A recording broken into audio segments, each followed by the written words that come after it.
Assalamualaikum warahmatullahi wabarakatuh. Indahnya membangun mahligai rumah tangga. Kelas 12 semester 2. Berikut adalah KD dan indikatornya.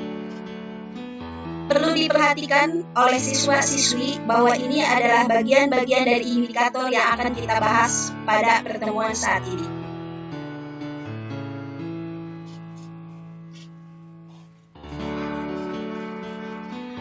Indikator pencapaian kompetensi, siswa menerimanya, mematuhi protokolnya, menerapkannya, dan menampilkan hikmahnya.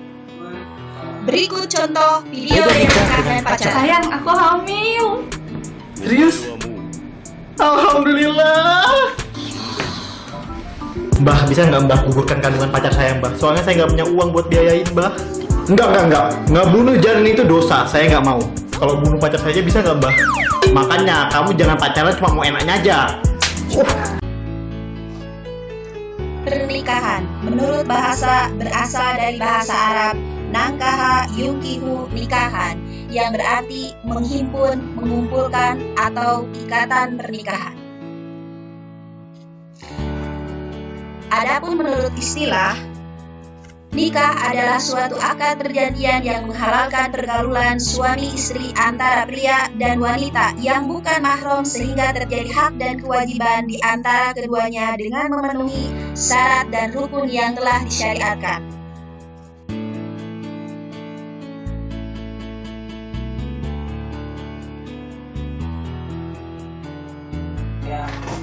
Bahkan di dalam Al-Quran, pernikahan disebut sebagai nisaqon ghalidha atau perjanjian yang amat besar.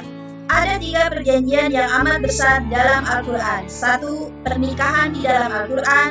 2. Janji Bani Israel kepada Allah. 3. Janji Nabi-Nabi ulul azmi. Seakan-akan ketika suami berijab berjanji kepada Allah semua dosa istri tanpa sepengetahuannya, maka akan menjadi dosa suaminya.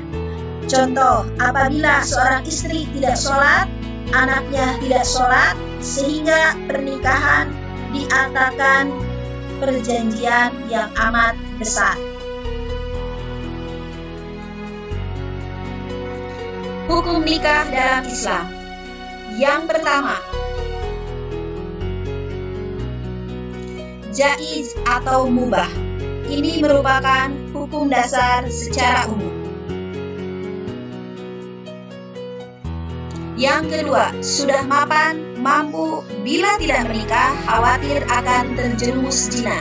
Sehingga siapapun yang sudah dianggap mapan, mampu, maka segeralah melakukan pernikahan. Dikhawatirkan dia akan terjerumus kepada hal-hal yang dilanggar oleh agama Islam.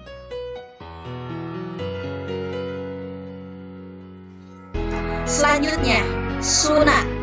Mampu tetapi sanggup mengendalikan dirinya dari godaan yang menjerumus kepada zina.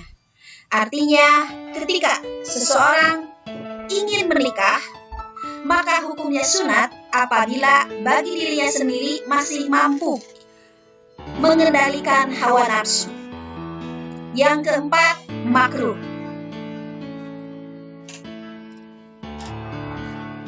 Kenapa dikatakan makruh? Karena orang yang memiliki keinginan menikah tetapi ia belum mempunyai bekal untuk memberi nafkah tanggungannya.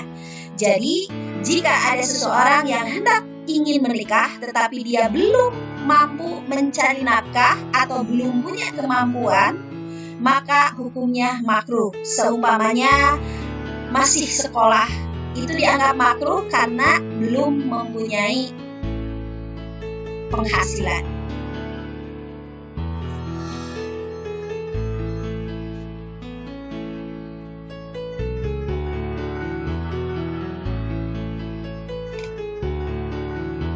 Yang kelima, haram baginya apabila orang yang menikah mempunyai niat yang buruk seperti menyakiti perempuan atau niat buruk yang lainnya.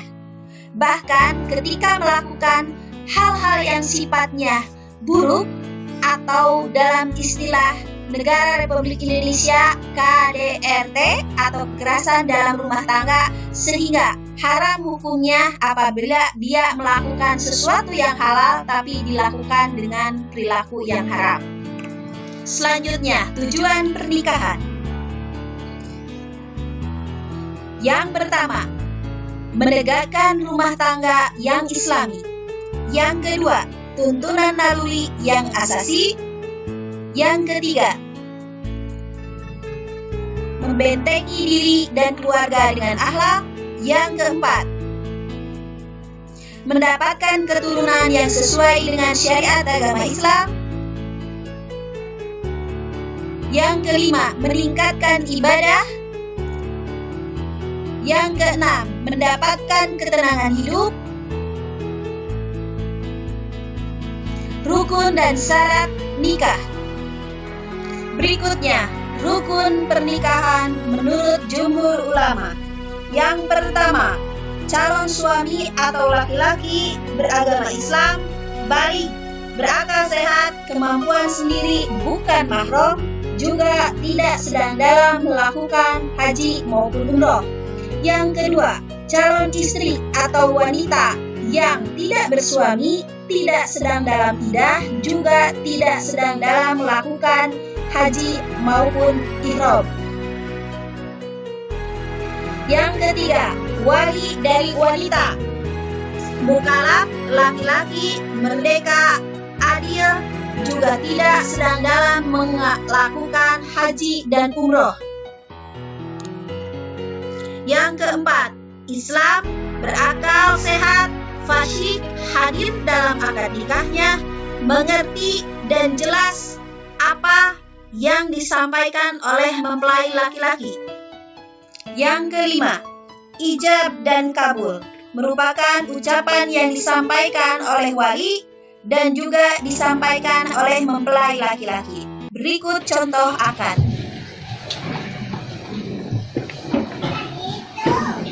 Saudara Dian Aditya Palatama bin Surani, saya nikahkan engkau dengan anak saya yang bernama Fitri Amelia dengan mas kawin seperangkat alat sholat, uang sebesar 3.062.019 rupiah dibayar tunai.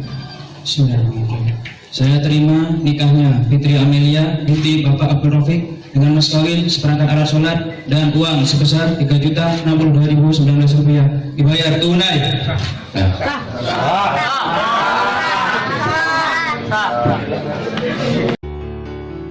Berikutnya adalah mahram yang haram dinikahi. Berikut adalah bagan atau skema bagi laki-laki mahram kita dari nasab. Di sini yang ditandai dengan warna merah, artinya yang boleh dinikahi.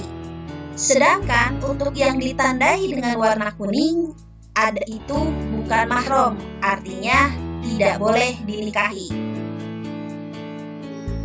Boleh kita perhatikan mana saja yang termasuk mahram ataupun mana saja yang termasuk yang haram kita nikahi atau yang boleh kita nikahi. Diperhatikan dari nenek atau dari kakek yang ditandai warna kuning berarti tidak boleh dinikahi, sedangkan yang berwarna merah itu boleh dinikahi. Berarti di sini ada contoh istri paman, anak bibi sepupu, kemudian anak bibi sepupu dari sebelah nasab nenek atau kakek kita dari pihak laki-laki. Sehingga kita harus jeli atau harus tahu kenapa? Karena itu disesuaikan dengan syariat agama Islam. Yang kemudian, coba kita perhatikan mahram dari wanita. Yang dikatakan mahram atau yang tidak boleh dinikahi itu yang berwarna pink. Sedangkan yang bukan mahram itu yang berwarna merah atau yang boleh dinikahi. Bisa kita lihat dari skemanya, berarti ada anak bibi sepupu, anak paman sepupu, suami dari saudari, itu bisa dinikahi. Kemudian dari suami bibi anak bibi, sepupu, anak paman sepupu, itu juga bukan mahram, artinya boleh dinikahi. Perlu diingat bahwa jika terjadi pernikahan mahram atau tidak sesuai dengan syariat agama Islam, ada banyak kemungkinan yang terjadi, mulai dari tidak sah secara nasab, juga tidak sesuai dengan ilmu kesehatan. Berikutnya, wali nikah yang boleh menikahkan. Yang pertama ada ayah, kakek, ayah dari kakek, selanjutnya bisa dilihat sesuai bagan. Atau jika mereka atau salah satunya tidak ada, boleh mewakilkan kepada wali hakim. Tetapi ada syarat-syaratnya. Yang pertama, wali nasab benar-benar tidak ada. Yang kedua, wali yang lebih dekat atau akrob tidak memenuhi syarat. Yang ketiga, wali yang lebih jauh tidak ada. Yang keempat, wali akrob tidak memenuhi kuasa. Yang kelima, wali nasab sedang bepergian haji dan umroh. Yang keenam, wali nasab menolak menjadi seorang wali nikah. Yang ketujuh, wali nasab masuk penjara. Berikutnya adalah hak dan kewajiban suami dan istri. Yang pertama, sesuai dengan petunjuk dan syariah konstitusi. Hak dan kewajiban menurut hukum Islam. Berikutnya, hak dan kewajiban suami istri bersama. 1. Halal saling bergaul. 2. Hak saling mewarisi. 3. Sah menasabkan anak kepada suami. Yang keempat, pergaulan suami istri yang baik, tentram, cinta, mencintai, dan santun menyantuni. Yang kelima, saling menjaga rahasia masing-masing. Yang kedua, hak istri kepada suami. Hak yang bersifat kebendaan. 1. Hak menerima mahar. 2. Hak atas nafkah. Ketiga, hak atas tempat kediaman. Yang kedua, ada hak bersifat bukan kebendaan atau ruhiyah. Yang pertama, agar suami menggauli istrinya dengan baik. Yang kedua, agar suami menjaga dan memelihara. Yang ketiga, apabila suami mempunyai istri lebih dari seorang, maka hendaknya ia berlaku adil terhadap istri yang lain.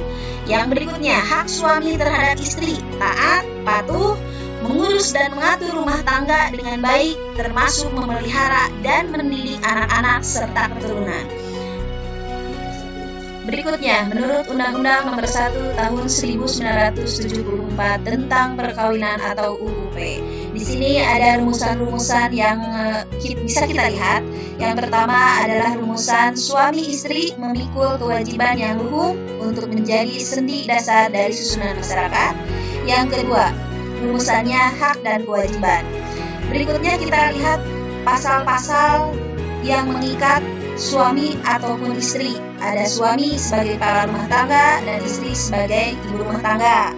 Juga ketentuan-ketentuannya sebagai berikut di bawahnya. Suami istri wajib saling mencintai, menghormati, setia, dan bantu-membantu baik lahir maupun batin yang satu dengan yang lainnya. Berikutnya adalah menurut kompilasi hukum Islam KHI, hak dan kewajiban suami istri. Ada pasal-pasalnya, salah satunya suami istri memikul kewajiban menegakkan rumah tangga yang sakinah, mawadah, warohmah. Berikutnya ada pasal 78 di poin kedua, kedudukan suami terhadap istri, atau pasal 79, suami adalah kepala rumah tangga dan istri adalah ibu rumah tangga. Masing-masing pihak berhak melakukan atau melaporkan apabila ada hal-hal yang tidak sesuai dengan hukum. Kemudian ada kewajiban suami sesuai dengan pasal 80. Ada 5 poin. Suami adalah pembimbing terhadap istri dan rumah tangganya. Mengenai urusan rumah tangga, yang penting diputuskan oleh suami istri atau bersama, tidak keputusan salah satu pihak. Berikutnya adalah pasal 81 tentang tempat kediaman. Suami wajib menyediakan tempat kediaman bagi istri dan anak keturunannya atau bekas istri yang masih dalam masa iddah. Berikutnya, kewajiban suami yang beristri lebih dari seorang atau pasal 82. 1. Wajib memberi tempat tinggal dan biaya hidup kepada masing-masing istri secara berimbang atau adil menurut jumlah besar kecilnya, jumlah keluarga, dan sebagainya. Berikutnya, kita lihat kewajiban istri pasal 83 dan 84. 83, istri wajib berbakti lahir dan batin terhadap suami. Pasal keduanya mengatur keperluan rumah tangga sehari-hari dengan baik. Berikutnya, pasal 84, istri dianggap nusyud jika ia tidak mampu melakukan kewajiban kecuali dengan alasan yang sah. Yang kedua, selama istri nusyud, suami tidak wajib menafkahinya. Berikutnya adalah kewajiban suami terhadap istri berlaku kembali sesudah istri tidak nusyud. Yang keempat, ketentuan tentang ada atau tidak adanya nusyud dari istri harus didasarkan atas bukti yang sah. Tidak boleh mengada-ngada. Berikutnya ada tugas untuk para peserta didik, yaitu carilah hikmah yang diisyaratkan dalam pernikahan sebanyak-banyaknya, kemudian silahkan dikumpulkan pada ibu. Oke, pada pertemuan minggu berikutnya kita akan membahas tentang tolak, idah, dan rujuk. Mungkin sekian yang dapat Ibu sampaikan. Mohon maaf apabila ada kekurangan. Wabillahi taufiq wal hidayah. Wassalamualaikum warahmatullahi wabarakatuh.